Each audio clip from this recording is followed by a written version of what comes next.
Bonsoir et bienvenue dans les aventuriers de l'étrange. Nous commençons légèrement en retard, même très en retard par rapport à l'heure habituelle, mais étant la radio du rugby, on ne pouvait faire l'économie de la retransmission en intégralité que vous avez apprécié, j'en suis sûr, de ce match au sommet, même s'il n'a pas été techniquement extraordinaire et qui a vu la victoire du stade toulousain. Donc, dans les aventuriers de l'étrange, nous allons ce soir parcourir le monde à la recherche d'animaux fantastiques.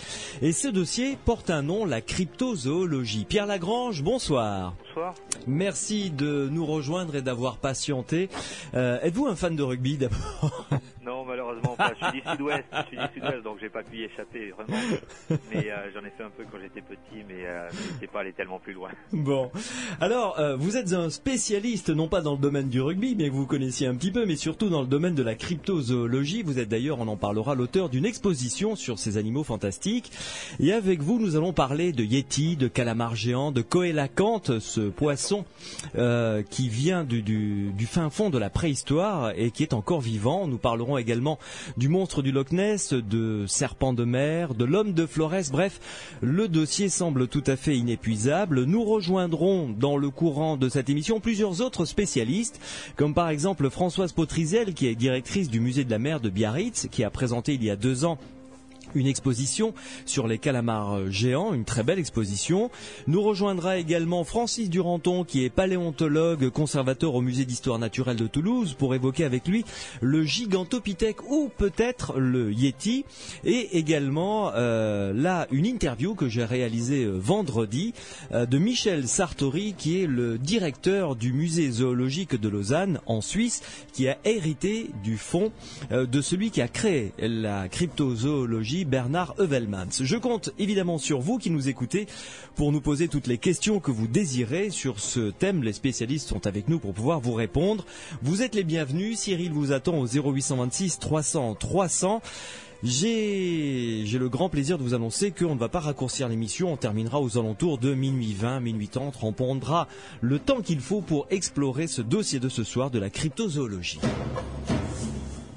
Pierre Lagrange, pour commencer, une définition peut-être plus précise que celle que j'ai donnée de ce qu'est la cryptozoologie selon vous.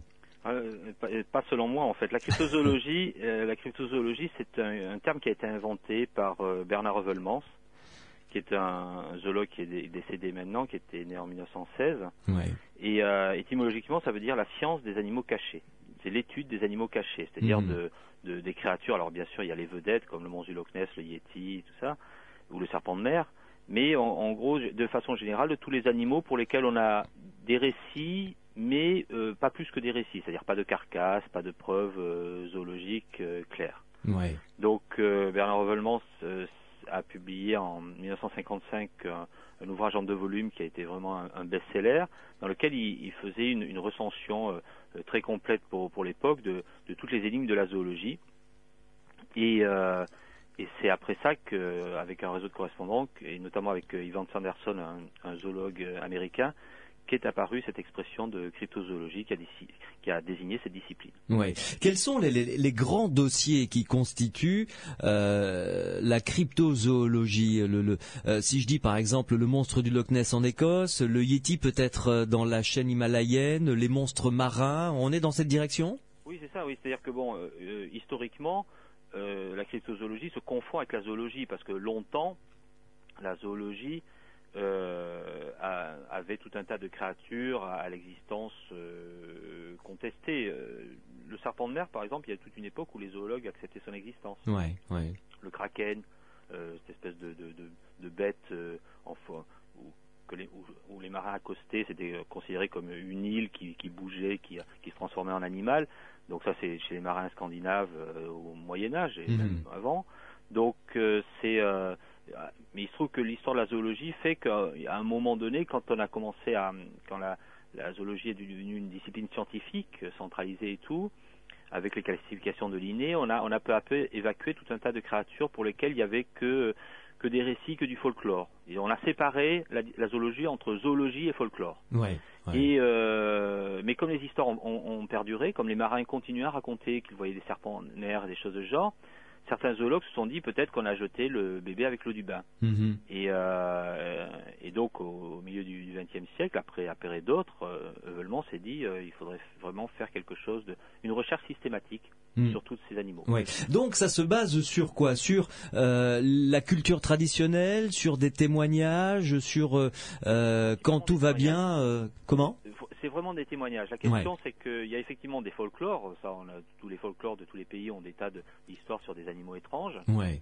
Mais l'intérêt de la cryptozoologie, c'était de dire il faut vraiment qu'on ait des éléments les plus tangibles possibles.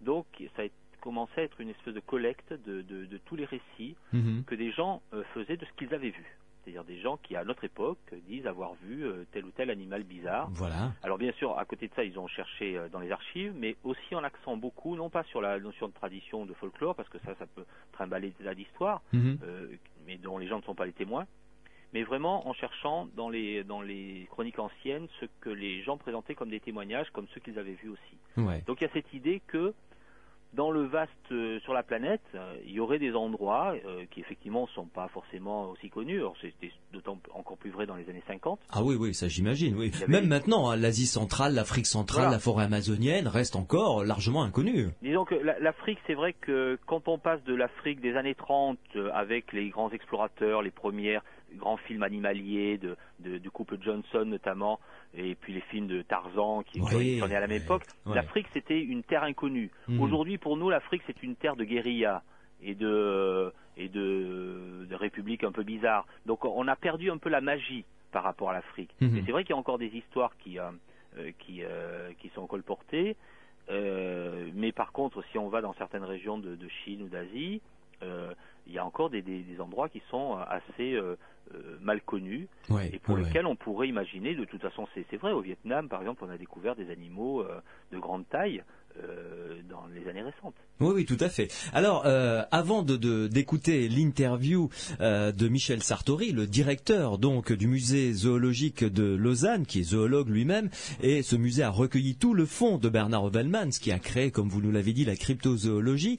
Avant de le retrouver dans quelques instants, Pierre Lagrange, qu'en est-il des dragons, des griffons, des gargouilles? Vous savez, c'est ces animaux qui appartiennent peut-être plus au folklore que vraiment à la cryptozoologie. Alors ça c'est pareil. Il y a une époque, c'était quand vous prenez les chroniques anciennes, on vous parle, par exemple, tous les romans sur Alexandre le Grand. Il y a eu tout un tas de légendes à propos d'Alexandre le Grand, sa conquête de l'Asie et tout. Dans les romans d'Alexandre le Grand jusqu'au Moyen Âge, on raconte indifféremment qu'il croise des éléphants et des dragons.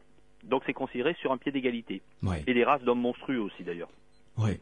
Et donc après, la zoologie moderne a fait la séparation.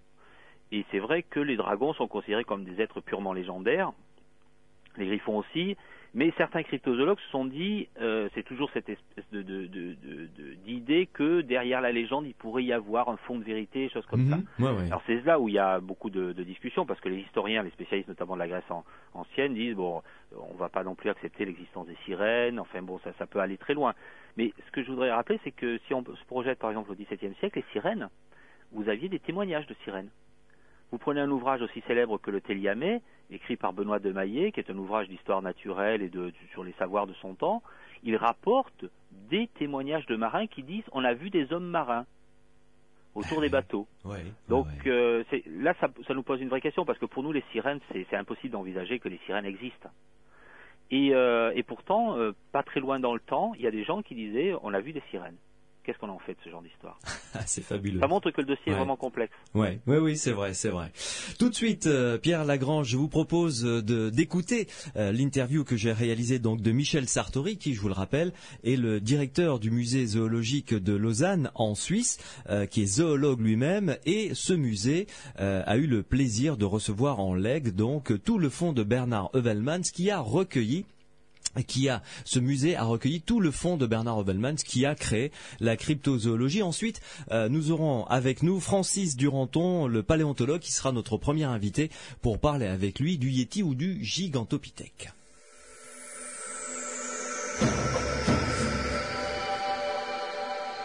Michel Sartori, bonsoir. Bonsoir. Bonsoir. Vous êtes le directeur, du musée de zoologie de Lausanne, donc en Suisse.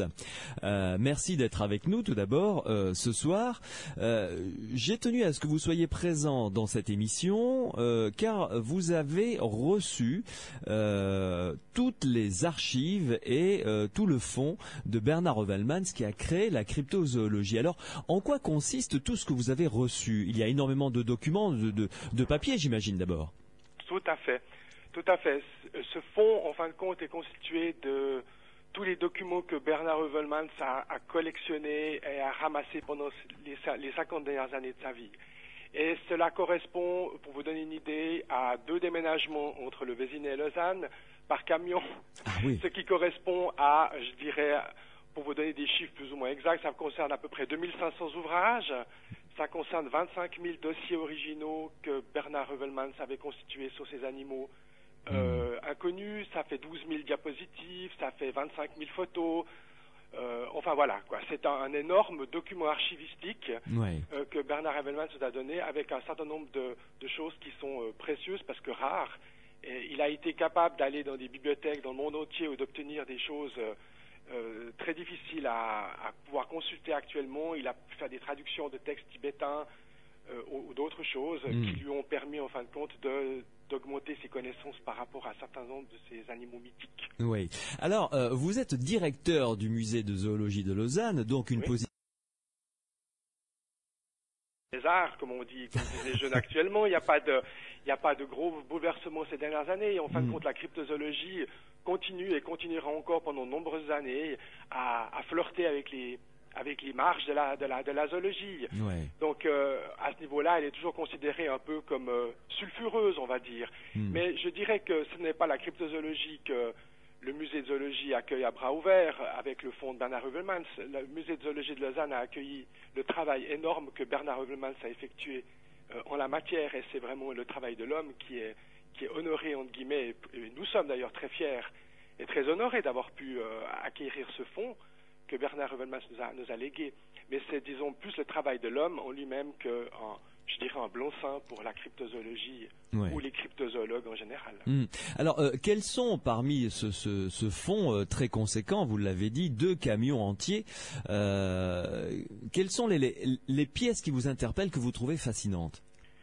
Écoutez, c'est assez difficile de sortir comme ça du chapeau un objet ou un dossier particulier. Oui, un dossier particulier, parce que c'est vraiment, je dirais, c'est le tout qui est impressionnant. Et toutes les personnes qui viennent visiter notre département de cryptozoologie sont impressionnées par cette espèce d'unité que Bernard Heuvelmans a créée et la grande homogénéité qui s'en ressort. Maintenant, il est clair qu'on a un certain nombre de dossiers qui sont peut-être plus importants que d'autres.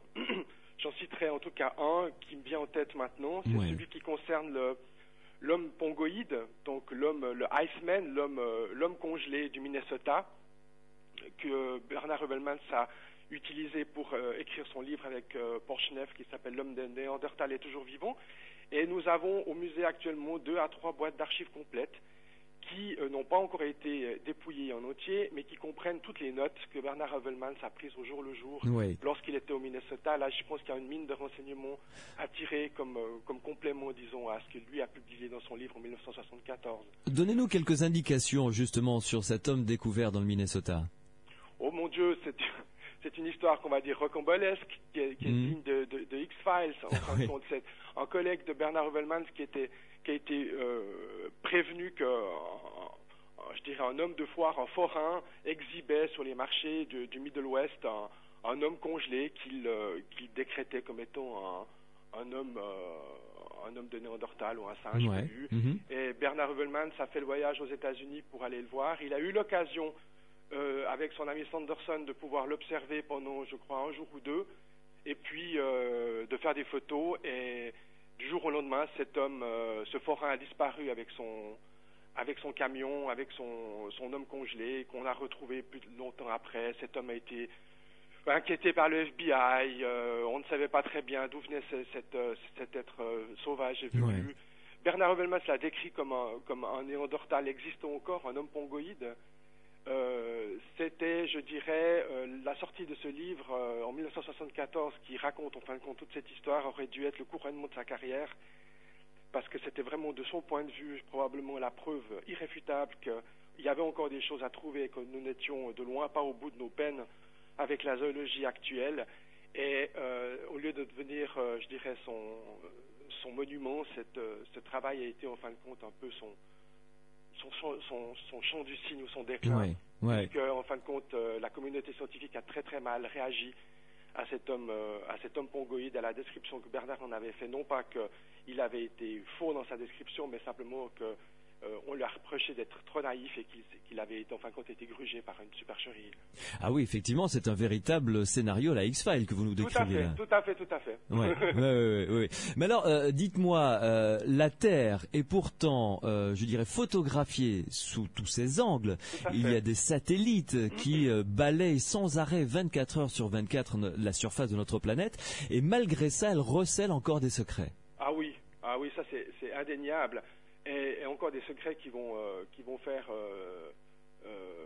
frémir les gens dans les années à venir. Moi, je suis certain qu'on a encore découvert de loin pas toutes les espèces animales. De loin pas toutes les espèces animales, c'est clair, puisqu'on décrit entre 5 et 8 000 espèces animales nouvelles par année. C'est clair que la grande majorité de ces espèces sont des petites espèces. Des insectes, quelque chose. Voilà. Oui.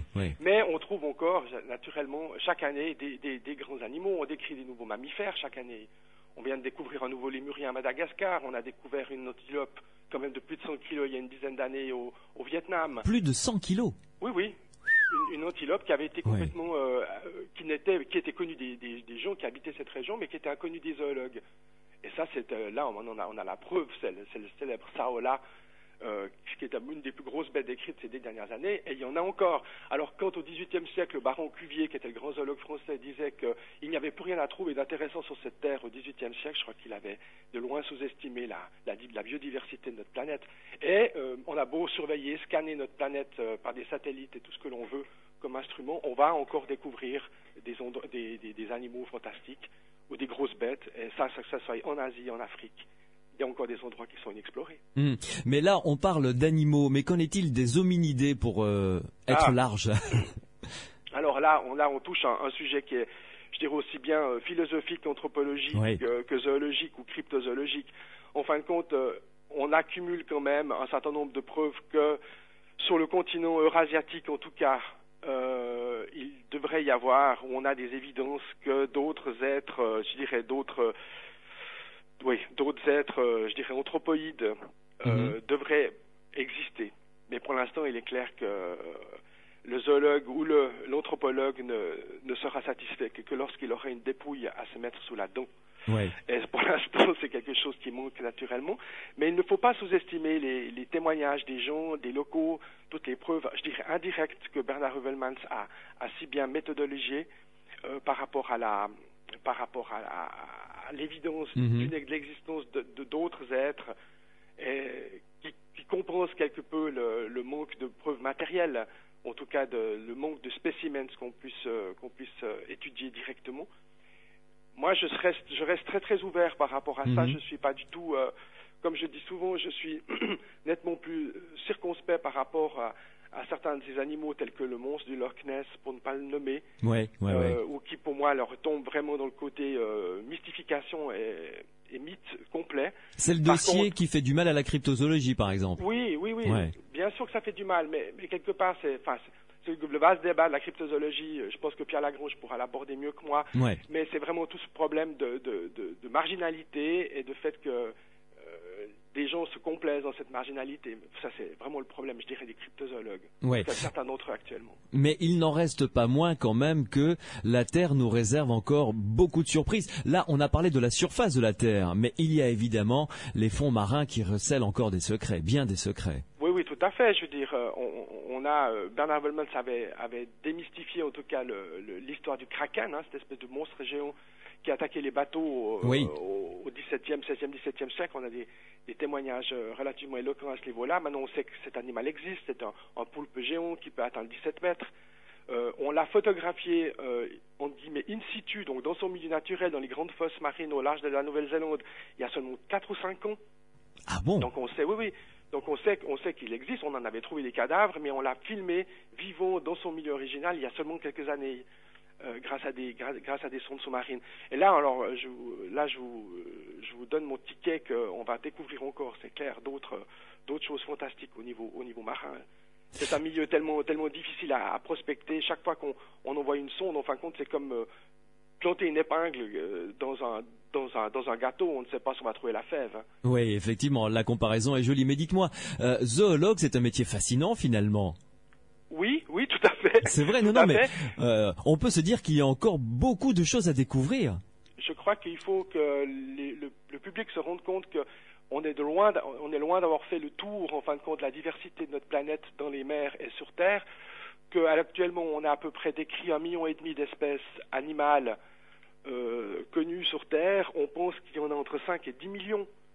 Donc le travail est encore considérable, et vu les atteintes à notre environnement, que ce soit marin ou terrestre, et principalement au niveau des forêts tropicales, malheureusement, il est à craindre que bon nombre de ces espèces, et pas seulement des insectes et des petites, mais également des grosses espèces, des mammifères et des oiseaux, à la limite disparaissent de notre terre avant même qu'elles aient été documentées et connues. Ouais.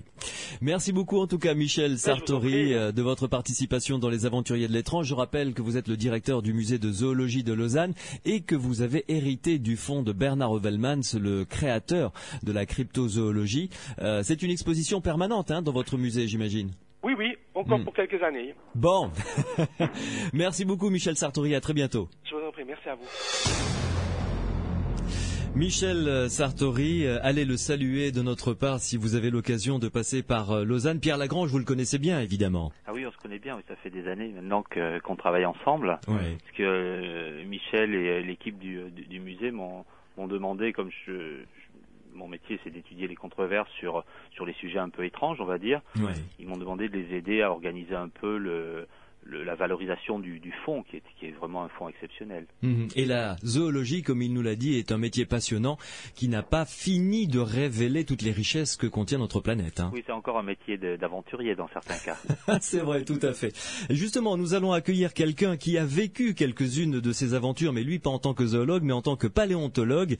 Il a même vécu des fouilles assez rocambolesques avec des gardes autour de lui qui tenaient des kalachnikovs pour que le protéger alors qu'il était en train de faire des fouilles. Francis Duranton, bonsoir. Bonsoir Louis.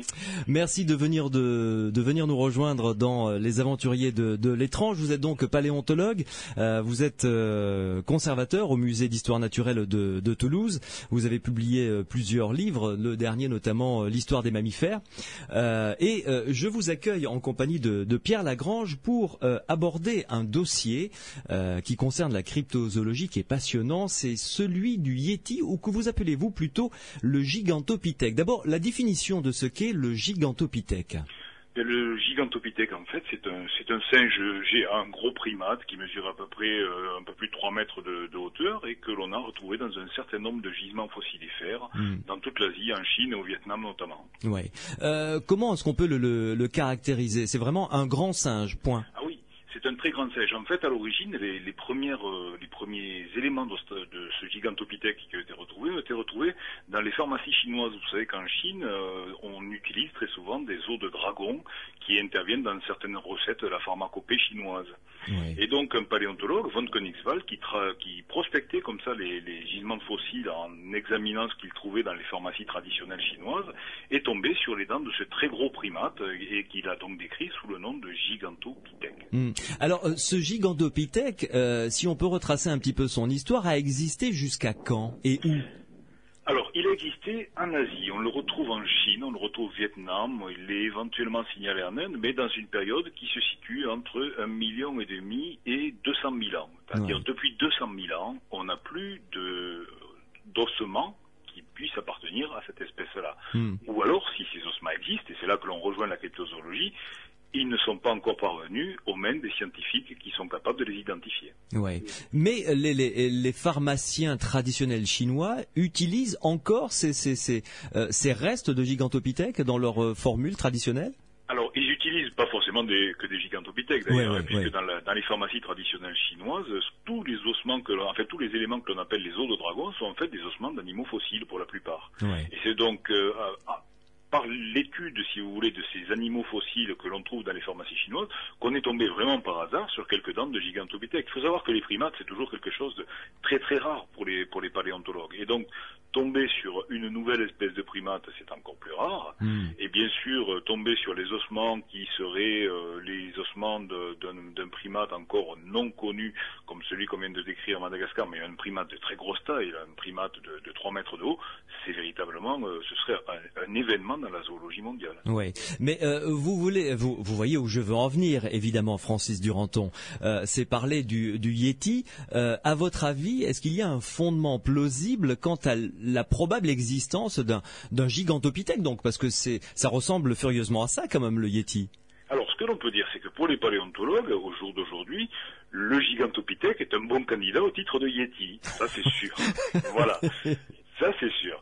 La seule chose que l'on sait, c'est qu'au jour d'aujourd'hui, personne n'a encore fait la preuve de l'existence physique du Yéti, même si, effectivement, on sait qu'on a retrouvé des empreintes un peu bizarres à certains endroits dans la neige, dans l'Himalaya. Donc, il y a quand même un certain nombre de signes qui, effectivement, laissent penser qu'il puisse exister un primate géant, mais au jour d'aujourd'hui, aucun scientifique patenté n'a encore eu l'occasion de l'observer de par lui-même, ou éventuellement même de se mettre quelques restes sous son scalpel. Oui, effectivement. Pierre Lagrange, qu'en pensez-vous de ce rapprochement entre le Yéti et le gigantopithèque? Moi, je suis tout à fait d'accord avec ce que vient de dire Francis Duranton. C'est vrai qu'il y a des liens. Alors, une précision au niveau du Yéti. Oui. Le Yéti, c'est pas une variété, en fait. C'est vrai que le Yéti, on se le représente souvent par rapport notamment à la représentation dans Tintin, c'est-à-dire cette espèce de géant débonnaire, qui effectivement là ressemble assez au gigantopithèque, qui est, pour donner une image, c'est une espèce de gorille effectivement de 3 mètres, quoi. Il y a un primate qui ressemble beaucoup au gorille, mais impressionnant. Mais dans les histoires de Yéti, il y a de tout. Il y a des petits hommes et il y en a des grands. Donc, ce qu'on appelle en fait, ce qu'on regroupe sous le terme de Yéti, c'est toute une série de récits qu'on rapporte sur toute la planète déjà. On raconte avoir vu des Yétis aussi bien en Australie, en Amérique du Sud, que au Tibet, que en Chine. En Chine, on l'appelle le Yeren. Enfin bon, il y a tout un tas de. Alors là-dedans, il faut faire le tri et voir quelles sont les histoires, parce que il y a tellement d'histoires d'hommes sauvages à travers la planète que finalement on se dit il y en a trop. À la limite, on se demande comment en sortant de chez soi on bute pas sur un homme sauvage. Puis par exemple, on en décrit beaucoup en Amérique du Nord. Ah bon? Aux États-Unis. Ah, ce qu'on appelle le Bigfoot, c'est ça? Oui, le Bigfoot et le Sasquatch. Le Sasquatch, donc, c'est le nom traditionnel que les Amérindiens donnaient à un être mythique, comme ça. On l'appelait le Bigfoot, le grand pied, donc, aux États-Unis. Mais on en décrit dans des zones urbaines. Donc, il y a des moments, on est quand même, on peut pas s'empêcher d'être un tout petit peu sceptique sur certains récits. Ouais. Par contre, ce qu'il faut voir, c'est prendre au cas par cas, je dirais, et voir comment dans certaines régions ça pourrait être plus crédible que dans d'autres. Alors il y a eu beaucoup d'enquêtes justement sur dans la région en Himalaya ou en Chine ou dans le Caucase aussi sur des hommes sauvages. Alors on a pensé que c'était soit des Néandertaliens, soit comme ça des populations d'hommes préhistoriques qui ont survécu. Inutile de dire que là ça suscite des polémiques sans fin parmi les spécialistes, parce que justement à part des empreintes de pieds, on a peu de choses, quelques poils aussi, mais qui n'ont pas été vraiment analysés avec des conclusions intéressantes. On retombe tout le temps sur les récits. Et ça pose un vrai problème en termes d'analyse. Oui. Francis Duranton, la planète ne nous a pas encore révélé tous ses secrets. Ça, on est à peu près tous d'accord là-dessus. Et scientifiquement, est-ce qu'on peut dire qu'il y a des espèces que l'on pense disparues peut-être depuis des milliers d'années qui peuvent continuer à survivre dans quelques zones de cette planète bleue? Oui, bien sûr. Bien sûr qu'on peut le penser. C'est d'ailleurs un phénomène que les paléontologues appellent l'effet Lazare, c'est-à-dire une lignée dont on pensait qu'elle avait disparu et qui réapparaît, enfin qui ne réapparaît pas, mais dont on trouve soudainement des représentants. Bon, pour ça, on a deux exemples qui sont très caractéristiques. On a notamment la découverte du sélacanthe, ce poisson en 1938 qui a été trouvé à bordure des Comores, qui a été découvert, et puis ce sélacanthe dont on vient de trouver il y a quelques années à peine une nouvelle forme qui a été décrite près des Philippines. Donc on voit là un groupe que l'on croyait disparu depuis l'époque des dinosaures quasiment, c'est-à-dire il y a 65 millions d'années, qui réapparaît soudainement, qui refait irruption dans la zoologie moderne. Le sélacanthe, Pierre Lagrange, fait vraiment partie du dossier de la cryptozoologie, là par exemple, ce poisson qui a une carapace extérieure et que j'ai d'ailleurs malheureusement débaptisé, j'appelais ça le coélacanthe. Non, c'est le sélacanthe. Hein. Oui, le sélacanthe, c'est le Latimeria, son nom scientifique. En fait, c'est un dossier un peu frontière parce que sur le sélacanthe, il n'y avait pas de récit avant. Ce qui caractérise la cryptozoologie, c'est des animaux pour lesquels on a des récits, des témoignages qui existent. Le sélacanthe, il a fait irruption brutalement dans l'histoire de la zoologie. Les paléontologues le connaissaient bien évidemment, mais il n'y avait pas de récits colportés par les pêcheurs, etc. Quoique les pêcheurs des Comores le connaissaient, le sélacanthe. Ils l'appellent le gombessa, et le problème c'est qu'en fait, c'est là où on se rend compte qu'en fait, des récits, il ne peut y en avoir que quand les animaux sont suffisamment étranges et interpellent notre statut d'humain, je dirais. Le Yéti, c'est caractéristique. Les dragons aussi. Le monstre du Loch Ness est un héritage des dragons, d'une certaine façon. Et par contre, le sélacanthe, les pêcheurs le connaissaient. Il ne les intéressait pas du tout parce qu'il est absolument immangeable. Et sa seule utilité avant 1938, c'était que ses écailles, on s'en servait pour comme abrasif pour les pneus de vélo quand on avait crevé. Vous voyez à peu près. Alors ça c'était sa chance, je dirais, parce que malheureusement depuis 1938, il est vraiment en train de disparaître, le sélacanthe. D'accord. Et les gens, enfin les zoologues sont obligés de lancer des campagnes pour sa survie parce que il est devenu, alors ça fait partie encore des trucs un peu bizarres sur notre planète, avec le rhinocéros et d'autres animaux, comme il a traversé les temps géologiques, certains se disent, notamment au Japon et tout, que c'est un bon moyen de faire des élixirs de longue vie et tout. Et donc on trucide des sélacanthes pour ce genre de bêtises. Enfin bon, ça fait aussi partie des traditions de certaines cultures, mais enfin certaines traditions sont bonnes et d'autres moins bonnes. Et donc voilà, mais le sélacanthe, c'est vraiment une espèce de serpent de mer qu'on ignorait, quoi, d'une certaine façon. Et Smith, le découvreur, qui était un ichthyologiste amateur, l'histoire est intéressante parce qu'il y a eu une espèce d'incertitude. Il a reçu un mot de Miss Latimer qui avait découvert par hasard cette espèce de poisson bizarre dans les filets d'un bateau de pêche local à la pointe de l'Afrique du Sud, à East London, et quand il a reçu le petit dessin qu'elle avait fait à la main dans la lettre, il s'est dit mais il est bizarre ce truc, et il a identifié possible en étant peut-être un sélacanthe, mais il s'est dit c'est absolument impensable qu'un truc pareil ait survécu jusqu'à notre époque. Et tous les spécialistes qui est allé voir, en plus il faut pas oublier qu'il était amateur, lui ont dit mais non, vous vous trompez, ça doit être un mérou un peu amoché ou un truc de genre, et tout le monde a refusé d'y croire. Il s'est déplacé, il est allé voir la bestiole qui entre-temps avait posé des soucis sans nom à Miss Latimer parce que aucun taxi ne voulait embarquer un truc comme ça à bord. Personne ne voulait il commençait à pourrir. Les jours passaient et tout, donc elle était obligée de le vider. Alors ils ont perdu toutes les parties molles de la bête et ça a été un drame dans les premiers temps parce que c'était extrêmement important pour pouvoir l'étudier. Bien sûr. Mais quand il est arrivé, il a vu l'animal qui avait été naturalisé entre temps et il a vu qu'il avait affaire à un sélacanthe. Et là ça a été une révolution. Mais imaginons que Miss Latimer ait eu le poisson, qu'elle l'ait gardé un peu, qu'il est pourri, que Smith n'ait pas pu venir parce c'était en plein hiver, il a eu des problèmes sans nom pour accéder à l'endroit et tout, l'animal aurait été perdu, on aurait une espèce de légende comme quoi quelqu'un prétendait avoir vu un sélacanthe et personne n'y aurait cru. Oui, c'est vrai. Donc là, on aurait une histoire de cryptozoologie. Ouais. Pierre Lagrange, on a la chance d'avoir avec nous Francis Duranton, donc qui est paléontologue, et j'ai vraiment envie que vous nous racontiez, que vous ouvriez le dossier avec nous, le dossier du Mokolo Bembe. Ah, Mokele Mbembe. Ah, vous connaissez aussi, Francis? Bien sûr que je connais le Mokele Mbembe. Alors, Pierre Lagrange, racontez-nous l'histoire et ensuite on demandera son avis à Francis Duranton. L'histoire du Mokele Bembe, donc c'est au Congo, dans le lac Télé, qui est un espèce de grand lac circulaire, on dirait comme une espèce de cratère vu du ciel. Des histoires locales, notamment parmi les populations de pygmées, qui disent qu'il y a une espèce d'animal que dans les livres, ils identifient une espèce de petit brontosaure, un brontosaure de poche, d'appartement, on va dire. Oui. Et, c'est-à-dire, ça ressemble à quoi, un brontosaure? Dites-le nous. Un brontosaure, c'est un quadrupède. On en voit dans Jurassic Park. Enfin, on voit surtout des brachiosaures dans Jurassic Park. C'est-à-dire qu'il y a un long cou, une petite tête, un corps massif, 4 pattes. Et il y a quelques décennies, on les décrivait comme vivant dans l'eau parce que, soi-disant, leur corps était trop lourd et tout. Bon, la paléontologie a évolué sur ce registre. Mais en gros, c'est comme ça, une espèce de quadrupède, un joli dragon, quoi. Ouais. Mais un format d'appartement, encore une fois, un animal assez petit par rapport au brontosaure classique. Et donc, les populations locales disent, il y a ces animaux qui vivent dans le lac. Et il y a eu au début, fin des années 70, début des années 80, plusieurs expéditions, notamment montées par Roy McCall, un biologiste de l'université de Chicago, qui est allé sur place pour essayer de traquer cette bestiole. Parce que un jeune zoologiste, Marcelin Niania du Congo, disait l'avoir vu lui-même. Donc il y a eu comme ça tout un tas d'histoires. On a même identifié une plante que le Mokolebembe dont il était censé se nourrir et tout.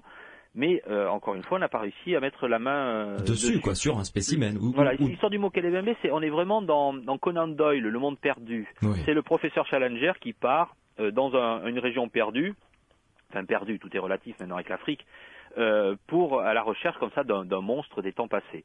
Et le seul truc, c'est que bon, jusqu'ici, on a accumulé des histoires et on n'a pas réussi à mettre la main dessus. Alors là, il y a deux problèmes, je dirais. Bon, c'est vrai qu'on est au cœur de l'Afrique, mais enfin, encore une fois, c'est plus l'Afrique de Tarzan. C'est l'Afrique aujourd'hui, elle a été traversée pas mal. Et la question, c'est est-ce qu'on peut imaginer qu'une population d'animaux de ce genre, alors a fortiori des dinosaures, ait survécu jusqu'au cœur du XXe siècle. Là, franchement, il faut quand même se représenter les temps géologiques qui sont écoulés, et puis le fait que le monde, la biodiversité a totalement changé par rapport à l'époque où vivaient les dinosaures. Donc ça pose vraiment de très gros problèmes. En plus, il en faut un certain nombre. Oui, pour qu'ils puissent se reproduire. Et puis durer depuis aussi longtemps. Ouais. Donc moi, sincèrement, j'ai des doutes à l'idée qu'on puisse retrouver une population de brontosaures. Alors, il faudrait imaginer que ça serait un animal contemporain, un animal inconnu, mais plutôt moderne. De la même façon que Wellmans, par exemple, pour le Loch Ness, disait c'est pas un plésiosaure qu'il y a dans le Loch Ness. Le plésiosaure, c'est en gros une espèce de brontosaure marin, quoi. Ouais. Pareil, un animal avec un corps trapu, un long cou et tout. Il disait non, ça doit être une otarie à long cou. Il avait imaginé, par rapport aux classifications animales existantes, quelque chose qui pourrait correspondre à l'endroit dont on parle. Dans un truc comme le Loch Ness, on imagine mal un animal qui vivait dans des eaux, je crois, plutôt tropicales et tout, au temps passé. Se retrouver en pleine Écosse, qui n'est pas franchement tropicale. C'est pas génial. Et donc, il imagine une espèce d'otarie à long cou. Alors là, c'est une spéculation aussi. Mais c'est assez intéressant comme spéculation. Donc, pour le Mokolebembe, la question, c'est qu'est-ce qu'on fait de ces histoires? Et puis surtout, est-ce qu'on arrive à monter une expédition qui va un peu plus loin que simplement recueillir toujours des récits, quoi. En fait, c'est toujours le problème sur lequel on bute, quoi. Francis Duranton, votre opinion, vous, concernant le Mokolebembe? Pour le Mokolebembe, j'ai deux hypothèses potentielles. La première, c'est que si cet animal, effectivement, ressemble un petit peu à un diplodocus ou quelque chose comme ça, pourquoi ne pas imaginer un varan? Peut-être qu'un varan un peu bizarre, mal connu, pourrait faire penser, quand on l'entrevoit rapidement, quelque chose comme ça. Il y a aussi peut-être une autre hypothèse à explorer, c'est l'hypothèse d'un rhinocéros, peut-être d'un petit rhinocéros, puisqu'on connaît dans les terrains qui sont intermédiaires, les terrains du Miocène, les terrains qui ont une dizaine de millions d'années à peu près, on connaît de très nombreuses espèces de rhinocéros, c'est l'époque où le groupe est florissant, et il y a notamment des rhinocéros qui ont des mœurs assez aquatiques, qui sont un peu des rhinocéros aux allures d'hippopotame, que l'on trouve un petit peu partout à travers le monde. Ils font partie d'un groupe particulier de rhinocéros. Et pourquoi pas imaginer peut-être une sorte de rhinocéros qui vivrait dans cette zone du Congo où effectivement il y a quand même une forêt inondée, enfin il y a quand même un environnement, un biotope extrêmement humide qui peut lui être tout à fait favorable. Voilà les deux hypothèses qu'on peut émettre, mais je ne vous cache pas qu'effectivement, moi j'ai même rencontré à Toulouse un ancien pisteur qui guidait des safaris notamment au Congo, qui m'a raconté qu'effectivement un soir il avait entendu un cri d'un animal qu'il ne savait pas identifier et que les pisteurs qui étaient avec les pygmées lui ont dit que c'était le Mokolebembe, voilà. Mais ça donne pas envie de monter une expédition pour aller voir? Sûr que si. ça donne envie. C'est une évidence que ça donne envie. Mais bon, en même temps, il faut monter une expédition. Il y a une vraie logistique. Il faut. C'est une vraie entreprise. Et puis, c'est vrai que monter une expédition de ce type-là, en France, ça fait pas très très sérieux pour l'instant. Même si les objectifs scientifiques peuvent être tout à fait clairs.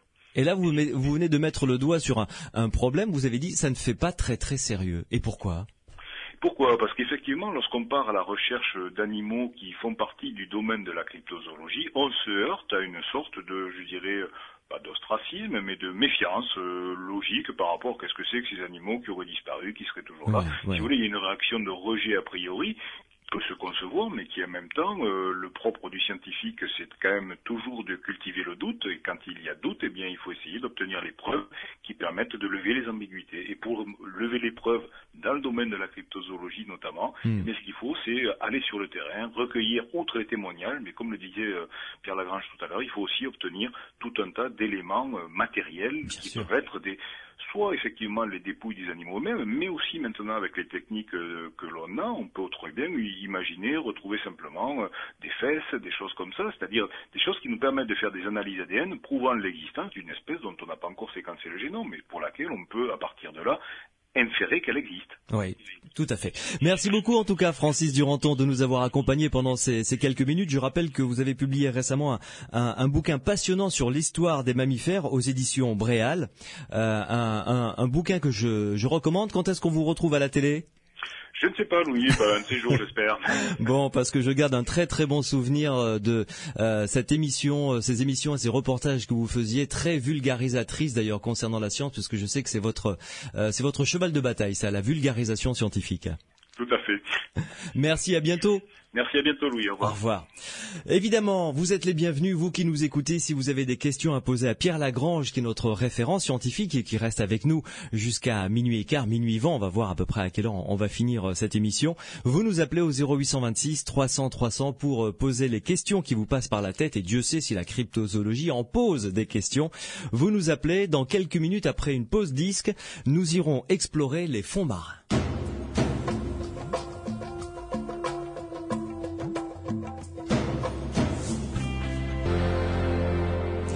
Robin Williams avec Advertising Space sur Sud Radio 0826 300 300 si vous avez des questions à poser à nos spécialistes concernant la cryptozoologie, l'étude de ces animaux étranges, ces animaux qui, pour la plupart, restent à découvrir. Vous nous appelez 0826 300 300.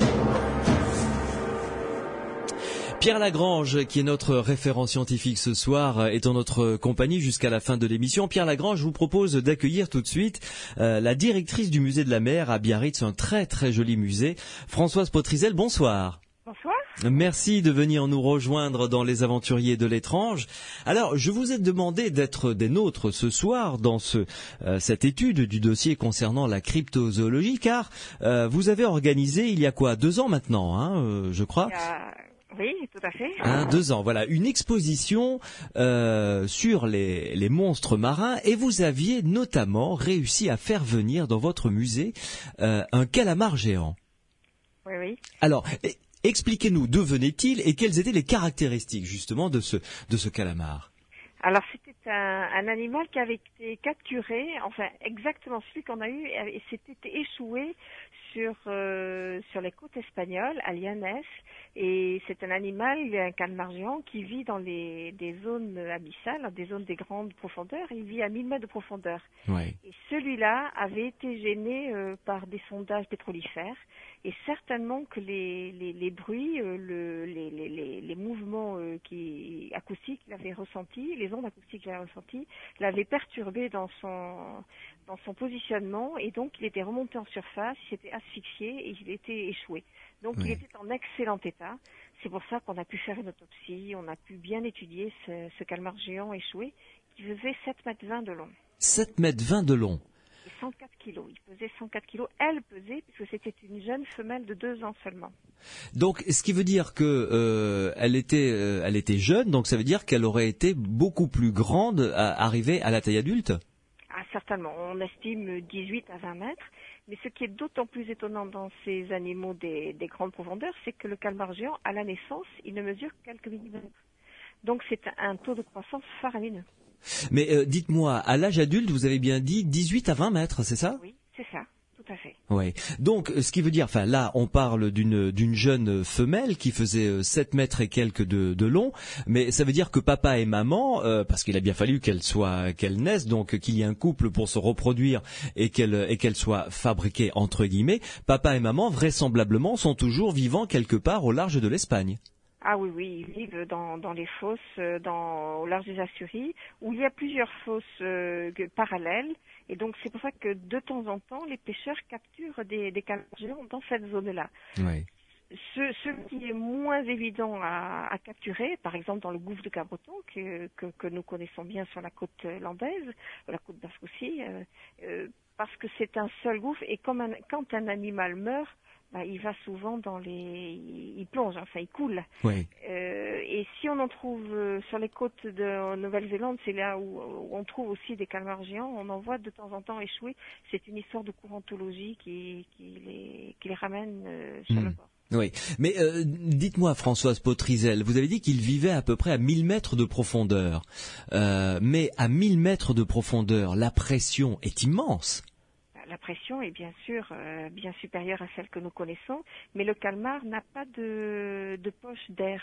Donc il supporte ces très grandes profondeurs et il peut vivre à ces grandes profondeurs. Mais le calmar ne vit pas tout seul à ces grandes profondeurs, puisque vous avez fait référence à une expédition qu'on avait organisée. Oui. Et on avait présenté ces animaux qui vivent dans les très grands fonds et qui ont des formes très très particulières, très bizarres par rapport aux poissons que l'on connaît, nous, et qui sont des poissons beaucoup plus littoraux. Oui, mais est-ce qu'il y a d'autres animaux comme ça qui vivent dans les grandes profondeurs qui peuvent atteindre ces tailles gigantesques, hors que le calamar? On avait exposé un requin lézard qui est un requin qui doit faire à taille adulte. Celui que nous avions était un petit qui ne faisait qu'à 1,50 m. Oui. À taille adulte, ils peuvent être plus grands, mais pas la taille des calmars géants qui est certainement le plus grand existant dans les grands fonds. Est-ce que des poulpes, par exemple, peuvent atteindre ces dimensions? Des poulpes? Oui. Oui. Des pieuvres, oui. Oui, les pieuvres, les poulpes. Mais elles ne vivent pas dans les grands fonds marins. Enfin, celle que l'on connaît, ça vit dans des zones plus surface. Ça peut descendre dans des creux, mais ça de ce que l'on connaît, ça n'a pas une vie dans les très grandes profondeurs. Oui. Pierre Lagrange, je me tourne vers vous. C'est un animal qui rentre en plein dans le dossier de la cryptozoologie, j'imagine. Ces calamars géants ou ces monstres marins. Oui, alors lui c'est à cause de la généalogie fantastique, c'est-à-dire que le calmar géant, on le connaît depuis le 19e siècle, la deuxième moitié du 19e siècle, et avant, il se mélangeait avec tout un tas d'autres créatures justement pour donner la légende du kraken. Le kraken, donc c'est cette espèce de bête île. Ceux qui connaissent l'histoire de Brandan, le moine qui est navigateur, on raconte qu'il accoste une île, il monte dessus et tout, puis l'île commence à bouger, puis ça se révèle être comme ça une bête île. Alors c'est des légendes qui accompagnaient autant les baleines que c'est ce fameux kraken. Ouais. Et les zoologues et les naturalistes ont commencé à étudier ces récits. Au début du 19e et tout, et certains ont pensé qu'effectivement il y avait sans doute non seulement un fond de vérité, mais un animal de grande taille, et certains ont pensé, alors on a hésité entre un poulpe géant et un calmar géant. Finalement, l'animal qu'on a reconnu, c'est le calmar géant, c'est-à-dire qu'on a commencé à trouver des carcasses échouées, et puis il y a une histoire en 1861 qui est très célèbre pour cet animal, c'est-à-dire qu'un navire, la Lecton, a croisé une carcasse flottante, et en fait c'était un calmar qui était sans doute en train d'agoniser. Ouais. Ils ont essayé de le hisser à bord, mais sous son poids, l'animal s'est rompu, ils ont juste eu un morceau de la queue. Et pendant un moment, ça a suscité un débat. C'est-à-dire que certains, quand on lit certains ouvrages qui sont parus à l'époque, certains pensaient que c'était une légende de marin de plus. Il y a une communication à l'Académie des sciences. C'est une des histoires qui a fait basculer le dossier dans la réalité. Et après, les échouages à Terre-Neuve et ailleurs font qu'on a reconnu l'existence de cette créature. Oui. Françoise Potrizel, qu'en est-il des autres, j'allais dire des monstres marins? Non, puisque je voulais parler des sirènes, par exemple. Vous savez, ces animaux qui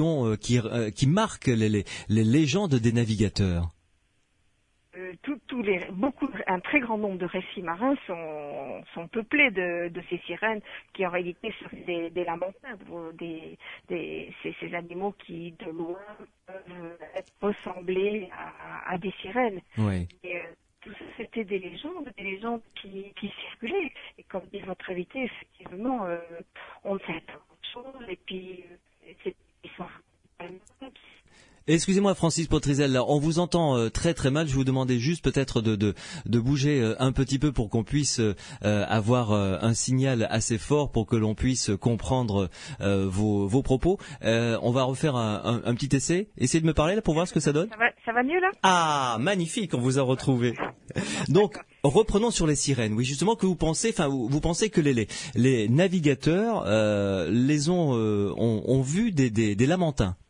C'était des lamantins qui étaient vus et on imaginait que ça pouvait avoir la forme des sirènes, tout comme les phoques, souvent, quand ils étaient vus sur des rochers, posés sur les rochers, les phoques Oui. des otaries d'ailleurs, otaries plus facilement, il faut y remettre ce contexte de l'époque où on connaissait chose et où surtout on véhiculait par rapport à la mer de très grandes craintes.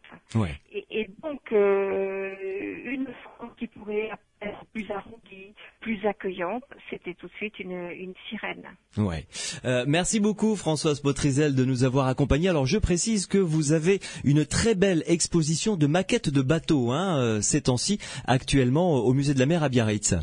C'est des bateaux de pêche qui ont été par des anciens marins et donc c'est une exposition assez rare parce que ceux qui avaient fait ces maquettes, évidemment, les sont pour eux. Je suis désolé Françoise Potrizel, mais là on ne va pas pouvoir continuer la conversation parce que malheureusement c'est trop haché pour qu'on puisse comprendre. En tout cas, il y a un très joli site qui concerne votre musée de la mer, le musée dont vous êtes directrice à Biarritz, sur le plateau de la Talaï, que je recommande à ceux et celles qui nous écoutent, avec actuellement donc une très belle exposition de maquettes de bateaux qui ont été réalisées par des pêcheurs qui ont travaillé justement sur ces bateaux. Pierre Lagrange, revenons à vous. Quels sont les autres animaux qui rentrent dans le cadre de la cryptozoologie qui concerne la mer? Il doit y en avoir un sacré paquet, j'imagine, non? Ouh là là. Oui, il y en a. Bon, il y a les grandes figures, quoi. C'est vrai que le serpent de mer. Bon, le serpent de mer, quand Heuvelmans a compilé le dossier, il a publié un ouvrage qui fait 700 pages, je crois, là-dessus, qui est une espèce de bible de tous les gens qui veulent étudier le sujet. Lui, il identifie plusieurs espèces. C'est-à-dire qu'il y a la figure traditionnelle du serpent de mer, mais il identifie en fait tout un tas d'animaux différents derrière ça, et ça va jusqu'à des récits de tortues géantes.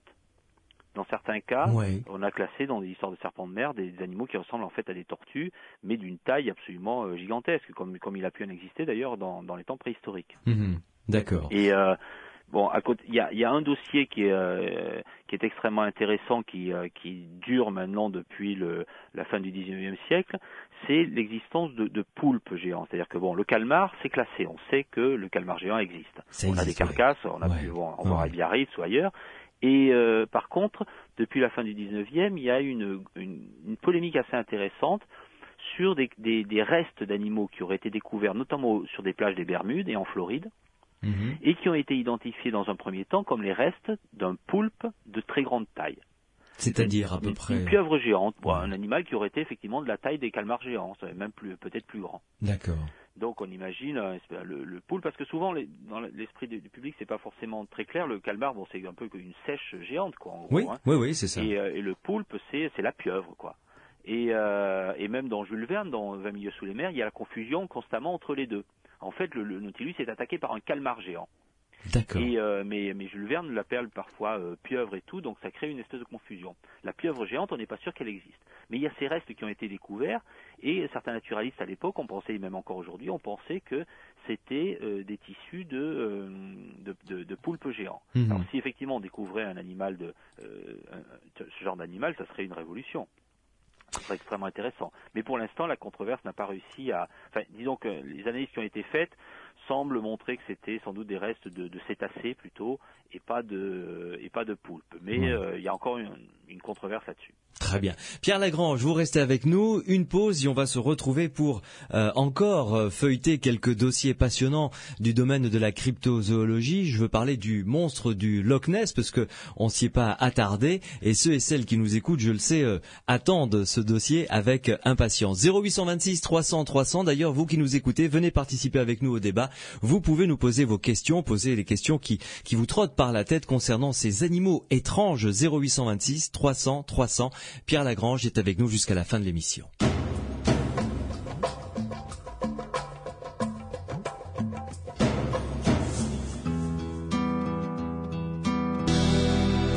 Florent Pagny, là où je t'emmènerai dans les aventuriers de l'étrange sur Sud Radio, nous parlons de cryptozoologie avec Pierre Lagrange, notre invité. Pierre Lagrange, le dossier Nessie, celui, enfin je ne sais pas comment on peut le qualifier, le monstre du Loch Ness en tout cas, où en sommes-nous? Dernièrement, un scientifique a dit que ce serait peut-être un éléphant qui était en train de se baigner et qui a été pris pour un dinosaure. Oui, ça c'est le genre de truc qui m'agace, moi, ce genre de théorie, parce que le coup de l'éléphant, on nous l'a déjà fait. Le problème du monstre du Loch Ness, c'est que c'est une figure médiatique. Et donc, tous les 10 ans, tous les 15 ans, il y a quelqu'un qui sort une idée qu'il croit lumineuse et qui fait effectivement la une. Et malheureusement, ça cache le vrai problème. C'est-à-dire que... ça c'est apparemment un paléontologue anglais, je ne sais pas s'il devait s'ennuyer un peu, et donc il s'est rendu compte qu'il y avait un cirque dans le voisinage, je crois en 1933, et donc c'était peut-être un éléphant qui se baignait. Bon, imaginons qu'un éléphant soit allé se baigner dans le Loch Ness. Bon, je veux bien, mais on n'a pas vu de monstre du Loch Ness qu'en 1933, donc l'éléphant il s'est pas installé sur place. Oui. Et donc ces tentatives pour expliquer, on entend ça aussi sur les ovnis ou sur tous les sujets. En gros, il y a quelqu'un un jour qui sort avec une explication et soit lui, soit d'autres disent ça explique tout. Non, ça explique éventuellement peut-être quelques observations, mais pas l'ensemble. C'est pas vrai. Donc pour le Loch Ness, par exemple, il y a une vingtaine d'années, d'autres personnes ont dit en fait ce sont des troncs d'arbres. Le bord du Loch Ness et les pentes sont bordées de forêts, et donc les troncs, quand ils sont vieux, tombent. Ils tombent dans le lac, ils tombent au fond du lac. Quand ils pourrissent au fond du lac, ils se gorgent, ils se chargent de gaz, et ces gaz font remonter le tronc d'arbre. Alors vous imaginez le tronc d'arbre qui jaillit hors de l'eau. Les gens disent le monstre du Loch Ness. Le tronc se vide de ces gaz et retombe dans le lac. Alors ça, c'est une autre explication qu'on a proposée. Alors l'éléphant, les troncs d'arbres, il y en a qui ont dit que le monstre du Loch Ness c'était des loutres qui nageaient à la queue leu-leu. Vous imaginez une troupe de loutres qui traverse le Loch en nageant à la queue leu-leu. Ça fait des bosses comme ça, et puis un petit coup, une petite tête qui dépasse. Bon, on a proposé tous ces trucs-là. Alors peut-être que l'ensemble, ça explique le dossier, mais c'est plus complexe que ça. Alors, ça justement, pas à ça. Pierre Lagrange, reprenons le dossier au départ. Comment est née cette histoire du monstre de Loch Ness? Alors ça, c'est bien daté, c'est en 1933. En 1933, on construit une route qui longe le Loch Ness. Ouais. Et donc, régulièrement, des gens vont circuler le long du lac et vont avoir une vue dégagée sur le lac. Et c'est comme ça que vont apparaître des histoires comme quoi des gens ont vu une créature bizarre dans le lac. Et alors, on va essayer de fouiller dans le passé, on va relier ça à des légendes écossaises, notamment la légende de Kelpie, qui est le cheval marin. Un animal qui vivrait dans les lacs et qui s'attaquerait aux personnes. On est allé chercher même une histoire très ancienne au moment de la christianisation de l'Écosse. Saint Colomba aurait dompté un dragon. Donc on dit le dragon c'est le monstre du Loch Ness autrefois.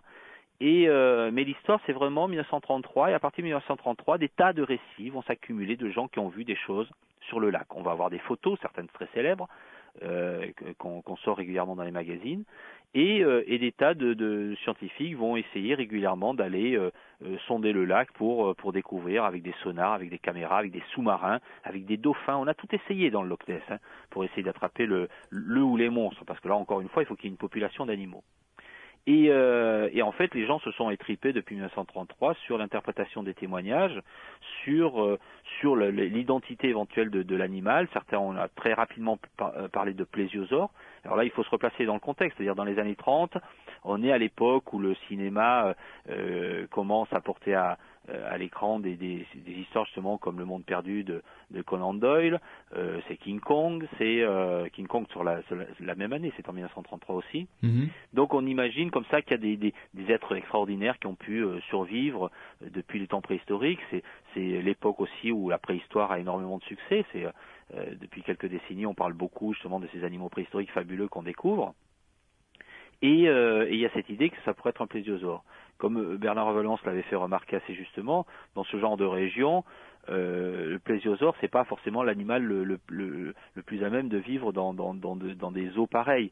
Donc lui, il avait imaginé sur la base des récits, une espèce de ce que je disais tout à l'heure, une otarie à long cou.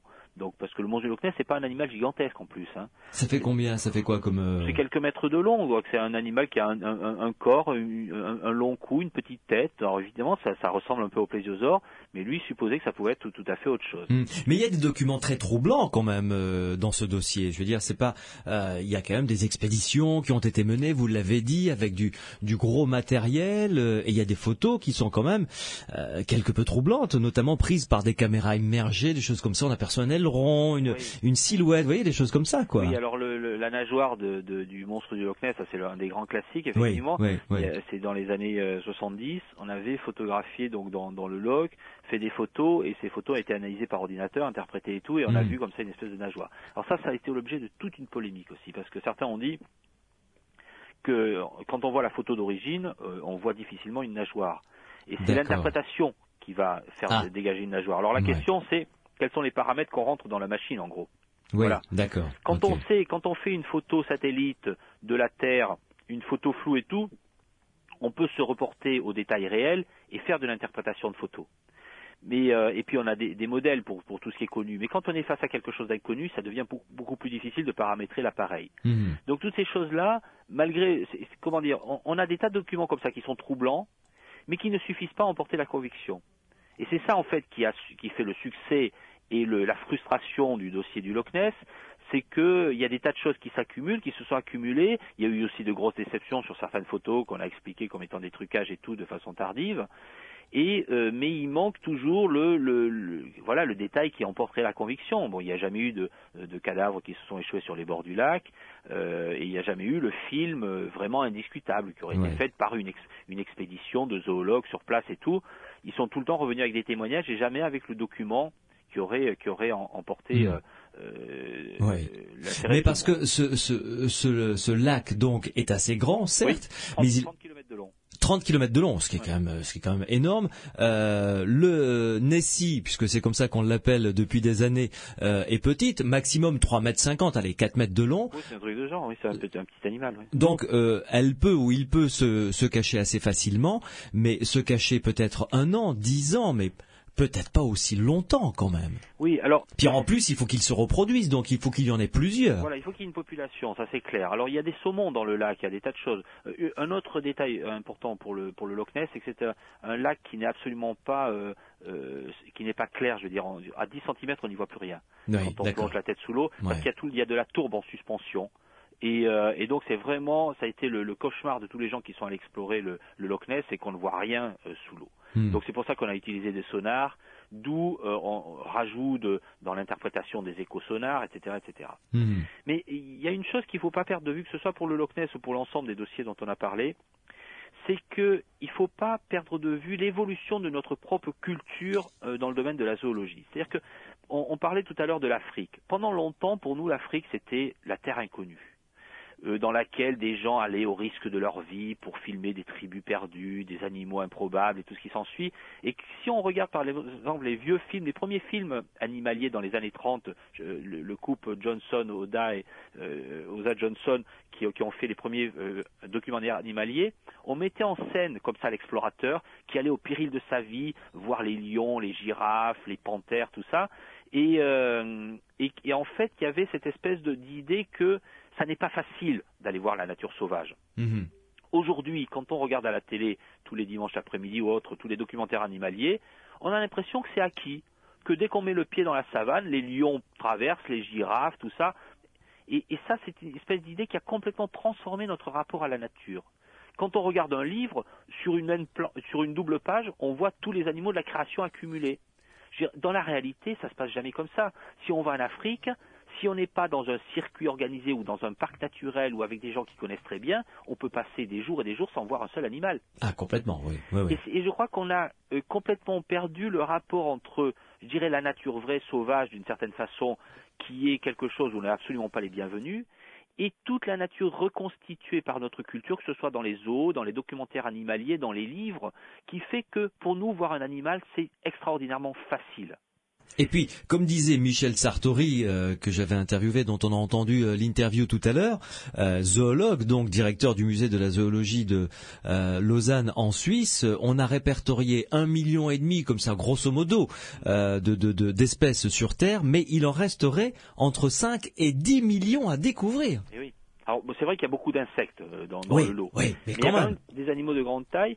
Et c'est vrai que notre rapport au savoir se transforme. Alors ça joue dans les deux sens. C'est vrai qu'il y a de moins en moins de choses impressionnantes à trouver. Sinon, dans la mer, le fond des océans, c'est un peu comme la planète Mars quand même pour beaucoup d'entre nous, parce que on connaît très très mal. Parce que la lumière ne passe pas et voilà, c'est très difficile. La pression est énorme, voilà. Pour y aller c'est compliqué. C'est extrêmement difficile, c'est pas parce que Picard a plongé dans la fosse la plus profonde, je veux dire, ça a été un coup de sonde, on est plongé, on est ressorti, on n'a pas vu tellement plus. Mais je crois que quand on étudie ces dossiers, il ne faut pas perdre de vue que le regard qu'on porte sur la nature est un regard qui est totalement artificiel, qui est totalement conditionné par notre culture scientifique. Et que si on devait se mettre dans la situation, par exemple, d'aller au Congo ou même au Loch Ness pour explorer, on commencerait à se rendre compte de toutes les difficultés extraordinairement concrètes qu'il y a si on veut observer un animal. En France, par exemple, essayez de vous dire, je vais observer des loutres ou certains des animaux, des castors en France. Ben, vous allez voir le mal que vous allez avoir. Pourtant, ces animaux existent. Ils existent chez nous. Mais pour les voir, c'est extraordinairement compliqué. Et ceux-là, c'est pas le monde du Loch Ness. Donc, quand on est sur le dossier d'un animal extraordinairement controversé, à la difficulté naturelle s'ajoute le fait que y a des résistances, comme disait Duranton tout à l'heure. Il y a le fait que les scientifiques sont moins enclins à dépenser leur temps et leur énergie et leur argent dans un truc pareil. Donc du coup, il y a peut-être des choses à découvrir et on n'a pas mis les moyens qu'il fallait. Alors évidemment, on ne va pas demander de mettre les moyens sur toutes les légendes dont on entend parler. Et la question est toujours de faire un choix. C'est très difficile à faire dans certains cas. Pierre Lagrange, une pause à nouveau et on se retrouve pour continuer à feuilleter avec vous ce dossier passionnant de la cryptozoologie dans Les Aventuriers de l'étrange sur Sud Radio. Falling, Alicia Keys dans Les Aventuriers de l'étrange sur Sud Radio. Nous parlons de la cryptozoologie, cette science qui consiste à étudier les animaux encore inconnus ou que l'on découvre à travers des témoignages, à travers des mythes et des légendes qu'entretiennent des peuples. Pierre Lagrange est notre référent scientifique pour ce soir. Pierre Lagrange, on ne peut pas terminer cette émission concernant la cryptozoologie sans ouvrir le dossier de l'homme de Florès. Alors, racontez-nous ce qu'est cet homme de Florès. Alors, l'homme de Florès, c'est un homme fossile, donc ce sont des restes fossiles qu'on a découverts à l'île de Florès, c'est à côté de Bali, en Indonésie. Et c'est censé être donc une variété d'Homo erectus de petite taille, sans doute de petite taille parce qu'il vivait sur une île, justement. Donc les populations avaient réduit en taille. Et donc d'un hominidé qui est censé avoir disparu il y a extrêmement longtemps, plus de 200 000 ans, 250 000 ans. Or, on a découvert des restes qui ont été datés de quelque chose comme 15 000 ans, ou quelque chose comme ça. Donc beaucoup plus récents que ceux à quoi on s'attend normalement. Et alors ça change, c'est extrêmement intéressant parce que, alors bon, encore une fois, c'est aussi les histoires de datation, il y a des polémiques et tout, il faut, ces dossiers évoluent, mais ce qui est extrêmement intéressant dans la découverte de l'homme de Florès, c'est que si effectivement des Homo erectus ont vécu jusqu'à, si on trouve des restes fossiles datant de 15 000 ans, ça veut dire qu'on n'a pas découvert les derniers restes fossiles. Donc ça veut dire que on peut imaginer de façon tout à fait crédible et réaliste que certains aient survécu jusqu'à 5000 ans par exemple. Donc jusqu'à l'époque historique. Et ça, c'est quelque chose de tout à fait incroyable pour nous. Parce qu'encore une fois, l'Homo erectus, c'est pas, on n'imagine pas qu'il ait côtoyé comme ça non seulement l'homme de Cro-Magnon, mais l'homme moderne, nous-mêmes. Oui. On entendait Francis Duranton tout à l'heure, qui est paléontologue, je le rappelle, qui disait mais il n'est pas impossible que des dinosaures, qu'il y ait des survivances de dinosaures encore quelque part sur notre planète. C'est une hypothèse qui reste encore valable. Lui, il parlait de varans ou de certaines des dinosaures, c'est peut-être un peu délicat, mais pour le Gigantopithèque, par exemple, on peut imaginer effectivement qu'il y ait des anthropoïdes inconnus dans certaines régions. Mais l'homme de Flores, c'est vraiment très particulier parce que là, on sait ce que c'est un Homo erectus, et donc un hominidé très ancien. Et s'il a survécu comme ça jusqu'à ces époques, donc au moins 15 000 ans et peut-être et sans doute moins, on pourrait se demander, parce que ce qui est intéressant dans cette histoire, c'est que localement, il y a tout un folklore sur l'existence de petits hommes. Oui. C'est-à-dire que les gens localement disent, ils n'ont pas été surpris par la découverte paléontologique, ils disent oui, mais bien sûr, parce que nos ancêtres nous parlaient qu'il y avait comme ça des populations de petits hommes, on se faisait la guerre et tout ce qui s'ensuit. Donc ça, pendant longtemps, tous ces récits qu'il y avait de gens qui disaient on voit des hommes grands ou petits, mais des hommes sauvages, on ne savait pas quoi en faire. Parce qu'il n'y avait que des récits et il n'y avait rien d'autre. Donc on se disait, qu'est-ce qu'on peut accorder confiance à des récits? Et c'est vrai que c'est souvent très difficile de faire la part des choses. Tandis que là, pour la première fois, on a des récits localement, tout un folklore sur des petits êtres, et on a une découverte paléoanthropologique qui semble aller dans le même sens. Alors ça pose plein de questions. Alors évidemment, la première chose qu'on est tenté de dire, c'est on a une confirmation de l'existence de la réalité de ces récits. Oui, c'est-à-dire qu'il y aurait vraiment ces êtres qui auraient survécu. Moi, je pense que c'est quand même beaucoup plus complexe que ça. C'est pas aussi linéaire. C'est pas aussi linéaire. C'est-à-dire que il est probable qu'il y ait une influence réciproque des traditions, des découvertes paléontologiques, tout ça. D'abord, ces gens ne sont pas aussi isolés qu'on le croit. Aujourd'hui, on a la télé un peu partout, ou moins la radio, donc ils connaissent des tas de choses. Donc les cultures ont tendance à se transformer très vite. On croit tout le temps que les légendes, par exemple, c'est des choses très anciennes. Les anthropologues ont montré comment les cultures orales, les gens qui vivent de culture orale, ont une capacité extraordinairement grande à réadapter leurs légendes et à les réadapter au goût du jour. Donc des légendes qu'on croit anciennes peuvent être très récentes. Mais ce que je veux dire, c'est qu'on a un dossier extrêmement intéressant qui permet pour une fois de vraiment aller sur le terrain et de tester toutes ces histoires et d'aller plus loin que les débats sur lesquels on était bloqué par rapport au Yéti. On peut étudier, on a un contexte paléanthropologique, on a un folklore à recueillir, on a des études à faire. Et ce qui est dommage, c'est que et on s'en rend compte, c'est-à-dire qu'il n'y a pas d'expédition qui est faite pour envoyer des anthropologues pour étudier ça. Et là, je crois que c'est dommage parce que pour une fois où il y a une situation tout à fait intéressante et où éventuellement on pourrait en plus trouver le jackpot, c'est-à-dire éventuellement démontrer que ces Homo erectus auraient vécu jusqu'à une époque très récente, mais on risque de laisser passer cette occasion. Et ça, c'est triste. Parce qu'il y avait vraiment l'occasion d'apprendre quelque chose, à mon avis, au moins en anthropologie et peut-être en préhistoire. Oui. Dites-moi, Pierre Lagrange, avant de refermer ce dossier de la cryptozoologie, momentanément, puisqu'on se retrouvera pour y consacrer encore un autre volet, parmi tous les cas qui peuplent ce monde de la cryptozoologie, quel est celui qui, vous fascine à titre personnel ? Oh, il y en a beaucoup. On a parlé tout à l'heure du sélacanthe. Moi, c'est l'animal qui me fascine depuis que je suis tout petit. Mais bon, on en a déjà parlé. Donc, je vais parler d'un autre dossiis. C'est une histoire qui date du début des années 80. Et c'est en Nouvelle-Irlande, donc c'est à côté de la Papouasie-Nouvelle-Guinée. Des gens disent qu'ils ont vu des sirènes. Et des sirènes, c'est-à-dire des sirènes moitié femmes, moitié poissons. Hein. D'accord. Et donc des occidentaux, des anthropologues et zoologues se disent mais qu'est-ce que c'est que ces histoires et les gens localement disent oui, au large là on voit régulièrement des sirènes qui sortent de l'eau et on les a vues encore il n'y a pas longtemps et tout. Alors là, ça pose un vrai problème parce que les sirènes, le monstre du Loch Ness, ça peut encore aller, le Mokelebembe, on veut bien, mais enfin les sirènes, en plein XXe siècle, c'est pas sérieux. Faut pas pousser, quoi. Voilà. D'accord. Okay, oui. Et donc les scientifiques montent plusieurs expéditions et vont sur place pour essayer de voir ce que les gens ont vu, quoi. Et surtout, c'est très marrant parce que quand ils disent aux gens localement, ils disent mais vous êtes sûr que vous avez des sirènes? Ils disent mais oui, mais d'ailleurs vous savez bien que ça existe. vous en avez sur toutes les boîtes de poissons et tout ce qui s'ensuit. Donc en fait, localement, les gens croient que pour nous, les sirènes, ça ne fait aucun problème. La preuve, on en a sur les boîtes de sardines, évidemment. Oui. C'était l'argument de bon sens, on n'y avait pas pensé. Oui.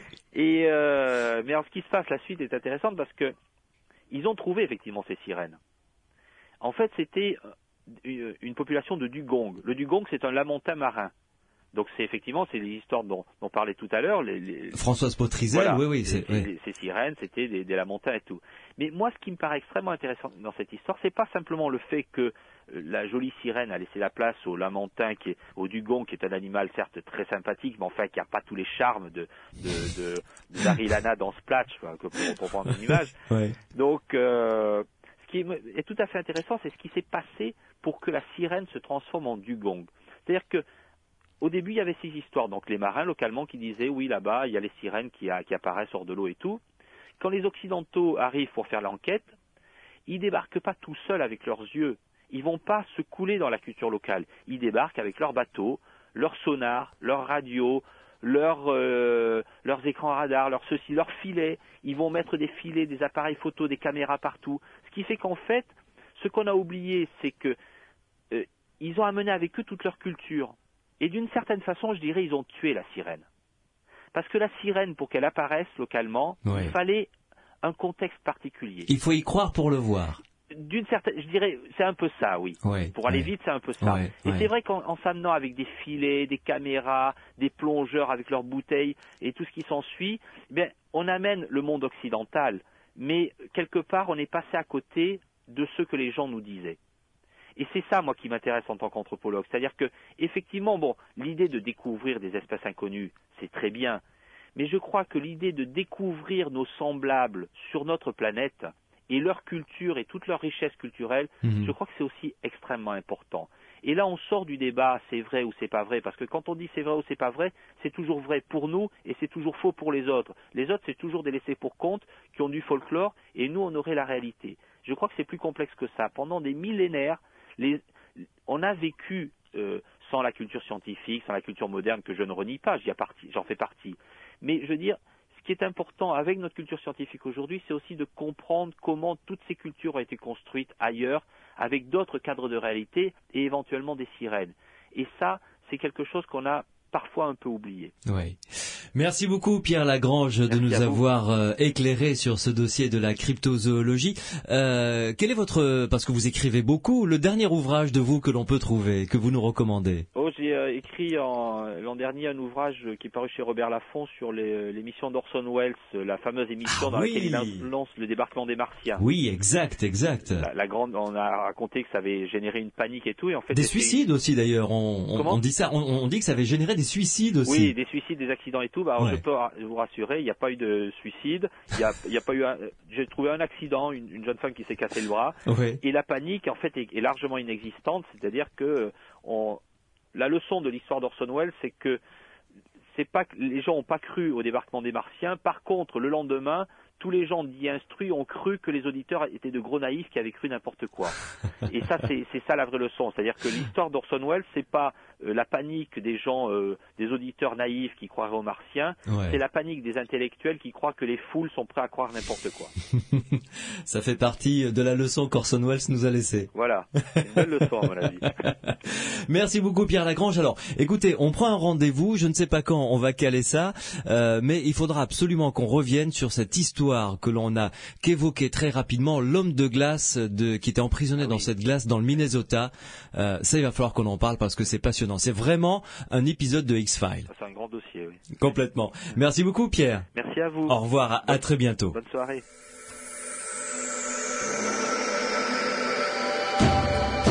Che Silorio Massarini soutiene di forza.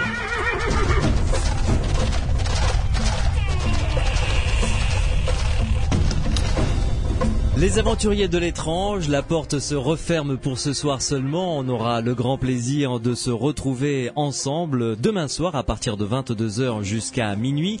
Nous parlerons de télépathie demain soir avec notamment comme invité scientifique Mario Varvoglis qui est directeur de l'IMI, l'Institut Métapsychique International, qui a travaillé lui longuement sur la télépathie. Je recevrai également Bernard Auriol qui est docteur en médecine et psychiatre qui a également travaillé très longuement sur la télépathie. Et puis nous aurons surtout le grand plaisir d'écouter une interview que j'ai réalisée d'un des spécialistes mondiaux dans ce domaine.